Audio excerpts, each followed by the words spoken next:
नमस्कार, good morning. आप देख रहे हैं आज तक, आपके साथ मैं हूं मलिका मल्होत्रा और बुलेटिन की शुरुआत करते हैं जम्मू कश्मीर की खबर से।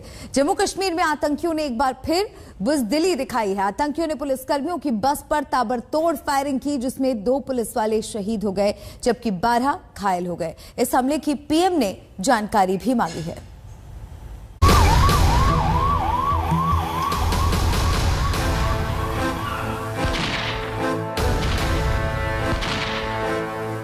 ये जम्मू कश्मीर में आतंकवादियों के हौसले पस्त होने का सबसे ताजा सबूत है। जम्मू कश्मीर पुलिस की ये वही बस है जिस पर आतंकवादियों ने घात लगाकर हमला किया। आतंकवादियों ने बस को रोकने के लिए टायर को निशाना बनाया और जवानों पर फायरिंग शुरू कर दी। आप देख सकते हैं कि आतंकवादियों ने ताबड़तोड़ गोलीबारी करके इस बस को किस तरह से छलनी कर दिया।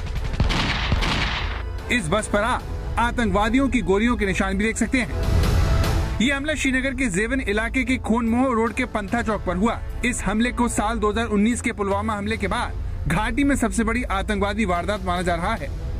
ये बस जो है दिन में ड्यूटी के बाद जम्मू कश्मीर पुलिस के जवानों को लेकर जेवन के इंडियन रिजर्व पुलिस जो IRP की बटालियन है उस मुख्यालय में जा रही थी, जब उस पर ताबड़तोड़ गोलीबारी की है। और कहा जा रहा है पुलिस की तरफ से मोटरसाइकिल पर सवार जो है मिलिटेंट आए और तीनों तरफ से इस बस पर जो है अंधाधुंध गोलीबारी की है। बताया जाता है कि शाम 5:50 पर जम्मू कश्मीर पुलिस की ये बस अपने आर्मर्ड हेडक्वार्टर वापस जा रही थी। तभी पहले से घात लगाकर बैठे मोटरसाइकिल पर सवार आतंकवादियों ने इसे घेर लिया और ताबड़तोड़ फायरिंग शुरू कर दी। पुलिस के मुताबिक दोनों तरफ से 40 राउंड फायर हुए।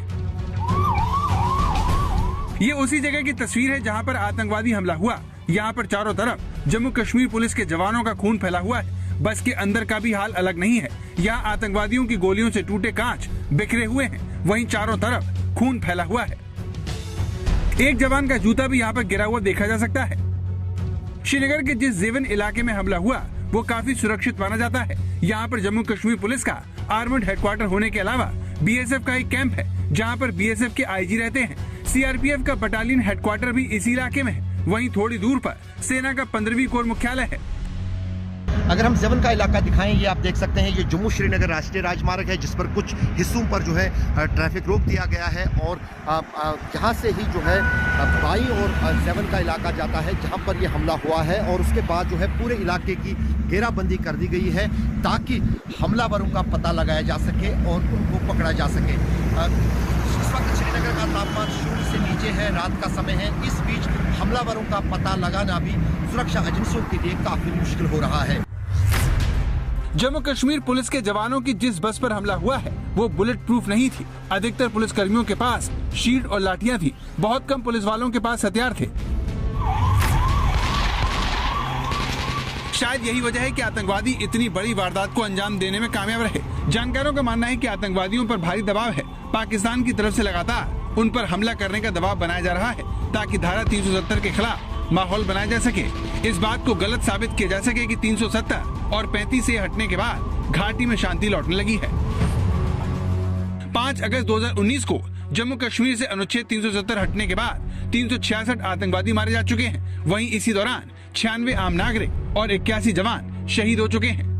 लेकिन सवाल यह है कि आतंकवादियों ने जम्मू कश्मीर पुलिस को निशाना क्यों बनाया? इस सवाल का जवाब हमें जम्मू कश्मीर पुलिस के पूर्व DGP SP वैद्य ने दिया। जम्मू कश्मीर पुलिस को टारगेट बनाया जा रहा है। ये भी एक सोची समझी रणनीति के तहत किया जा रहा है, क्योंकि ये जो पार इसको इस मशीनरी को चलाते हैं वो ये समझते हैं कि जम्मू कश्मीर पुलिस का कितना अहम रोल है एंटी टेरर ऑपरेशंस में। और अगर आप देखें 90% जितनी भी इंफॉर्मेशन लोकल लोगों से आती है वो JNK पुलिस के थ्रू ऑपरेशंस में इस्तेमाल होती है। तो ये एक कोशिश की जा रही है कि जम्मू कश्मीर पुलिस को डिमोरलाइज किया जाए, उनका मनोबल कम किया जाए।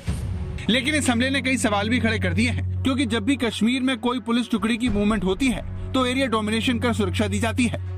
जहाँ पर हमला हुआ वहाँ पर CRPF, BSF, ITBP और JKP के कैंप हैं। इसीलिए यहाँ पर आमतौर पर भारी पुलिस बल तैनात रहते हैं। लेकिन इसके बावजूद आतंकवादी इस वारदात को अंजाम देने में कामयाब रहे। अशरफ वाणी, श्रीनगर, आज तक।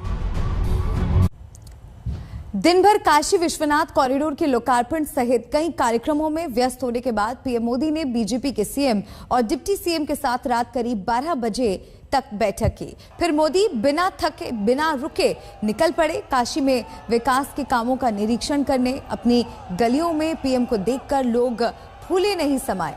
पीएम को देखने के लिए भीड़ उमड़ पड़ी।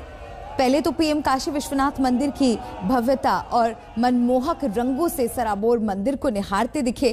फिर माता अन्नपूर्णा के दर्शन किए। साथ साथ सीएम योगी पीएम को जरूरी जानकारी देते रहे। वहां से पीएम फिर चल पड़े रेलवे स्टेशन की ओर। रात करीब 1 बजे मोदी पहुंचे वाराणसी रेलवे स्टेशन और वहां की साफ सफाई और मुसाफिरों की सुविधाओं और इंतजामों का मुआयना किया।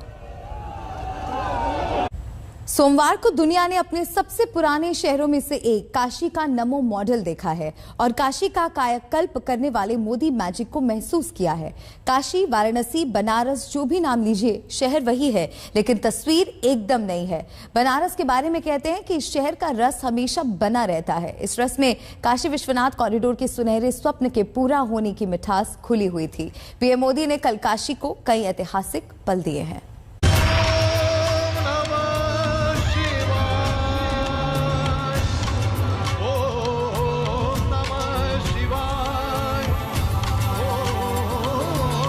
एक प्रतिज्ञा थी जो निभाई गई, एक सपना था जो साकार हुआ,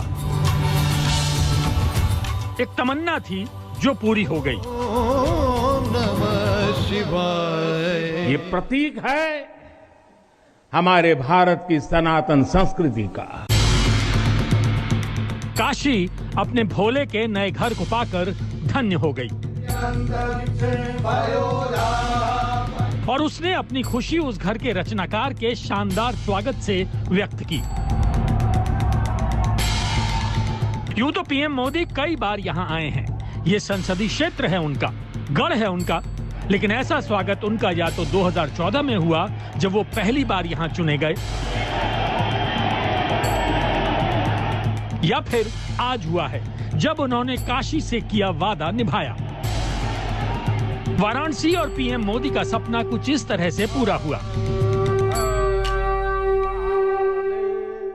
हर हर महादेव, नमः पार्वती पते। बाबा विश्वनाथ के चरणों में हम शीश नवावत है। माता अन्नपूर्णा के चरणन का बार बार वंदन करत है। हजारों वर्षों से काशी विश्वनाथ मंदिर के गर्भगृह में शिव विराजमान रहे हैं। उन तक पहुंचने के लिए संकरी गलियों से होकर जाना पड़ता था। ये उस दौर की बात है जब मोदी पहली बार काशी विश्वनाथ के दर्शन के लिए आए थे। तब कहा जाता था कि गलियां ही काशी की पहचान है और यही उसकी संस्कृति का हिस्सा है।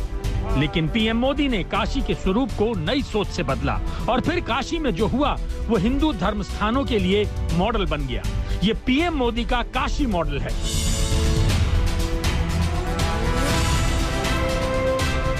जब मैं बनारस आया था तो एक विश्वास लेकर आया था। विश्वास अपने से ज्यादा बनारस के लोगों पर था। कुछ ऐसे लोग भी थे, कैसे होगा, होगा ही नहीं, यहां तो ऐसे ही चलता है। ये मोदी जी जैसे बहुत आके गए। ये जड़ता बनारस की नहीं थी, हो भी नहीं सकती थी। थोड़ी बहुत राजनीति थी, थोड़ा बहुत कुछ लोगों का निजी स्वार्थ, इसलिए बनारस पर आरोप लगाए जा रहे थे। लेकिन काशी तो काशी है, काशी तो अविनाशी है। काशी में एक ही सरकार है, जिनके हाथों में डमरू है, उनकी सरकार है। मोदी जिस मंच से काशी विश्वनाथ कॉरिडोर के कार्यक्रम में आए लोगों को संबोधित कर रहे थे, उसके पीछे बाबा विश्वनाथ का मंदिर नजर आ रहा था। पहले ऐसा मुमकिन नहीं था, क्योंकि गलियों में लाइनें लगाकर खड़े होने से भी मंदिर का शिखर तक नजर नहीं आता था। लेकिन अब गंगा घाट से बाबा विश्वनाथ का मंदिर एकाकार हो गया है। यहाँ हर कोई आना चाहता था, लेकिन रास्तों और जगह की कमी हो गई। बुजुर्गों के लिए, दिव्यांगों के लिए यहां आने में बहुत कठिनाई होती थी। लेकिन अब विश्वनाथ धाम परियोजना के पूरा होने से यहां हर किसी के लिए पहुंचना सुगम हो गया है। इस कॉरिडोर का महत्व क्या है, ये पीएम मोदी ने बताया नहीं, बल्कि दिखाया। जब गंगा नदी में क्रूज चलने की बात होती थी तो लोग हैरान होते थे। उसी गंगा में क्रूज पर सवार होकर पीएम मोदी ललिता घाट पर उतरे तो दुनिया ने देखा कि मोदी है तो मुमकिन है। जो मां गंगा उत्तर वाहिनी होकर बाबा के पांव पखारने काशी आती है, वो मां गंगा भी आज बहुत प्रसन्न होगी। अब जब हम भगवान विश्वनाथ के चरणों में प्रणाम करेंगे, ध्यान लगाएंगे, तो मां गंगा को स्पर्श करती हुई हवा हमें स्नेह देगी, हमें आशीर्वाद देगी। प्रधानमंत्री नरेंद्र मोदी का ये जल काफिला आगे बढ़ रहा है और अगर आप ध्यान से देखें तो जो प्रवासी पक्षी हैं जो गंगा जी पर इस समय रहते हैं, उन्हें वो दाना डालते हुए भी आगे जा रहे हैं। यहाँ पर लोगों की जो दीवानगी है उसका आलम ऐसा है कुछ कि सब जोश में है, क्योंकि प्रधानमंत्री मोदी और योगी आदित्यनाथ इस समय वहां से लोगों को अभिवादन कर रहे हैं और अभिवादन सबका स्वीकार भी कर रहे हैं। भोलेनाथ को इस कॉरिडोर की जरूरत नहीं थी, लेकिन पीएम मोदी शिव भक्त हैं और उन्हें पता है कि भोले के भक्तों को इस तरह के कॉरिडोर की जरूरत है। उन्होंने इस सोच को धरातल पर उतार कर भक्तों की राह आसान की। सदियों की सेवा से प्रसन्न हुए हैं, इसलिए उन्होंने आज के दिन का हमें आशीर्वाद दिया है। विश्वनाथ धाम का ये पूरा नया परिसर एक भव्य भवन भर नहीं है, ये प्रतीक है हमारे भारत की सनातन संस्कृति का। प्राचीन हिंदू संस्कृति के सबसे महत्वपूर्ण केंद्रों में से एक है काशी। पुराणों में जिक्र है कि काशी शिव जी के त्रिशूल पर विराजमान है। जब तक शिव है तब तक काशी है। भारत के इसी प्राचीन इतिहास को विश्व पटल पर लाना चाहते हैं पीएम मोदी।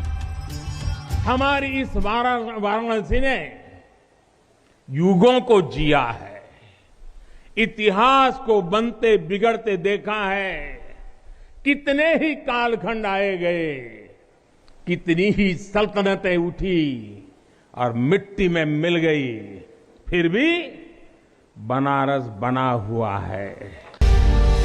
पीएम मोदी जानते हैं कि वाराणसी में दुनिया भर से लोग आते हैं। वो यहाँ आएं और यहाँ की सनातनी दिव्यता को महसूस करें और यहाँ की भव्यता में खो जाएं।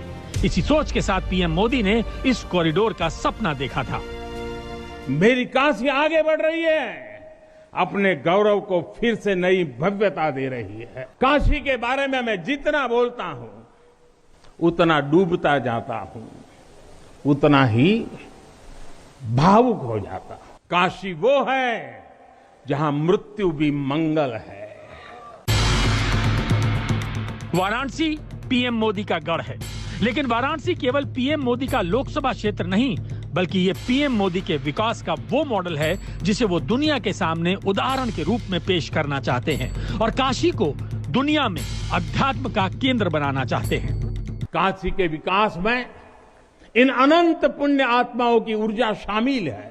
हर मत मतांतर के लोग, हर भाषा वर्ग के लोग यहां आते हैं तो यहां से अपना जुड़ाव महसूस करते हैं।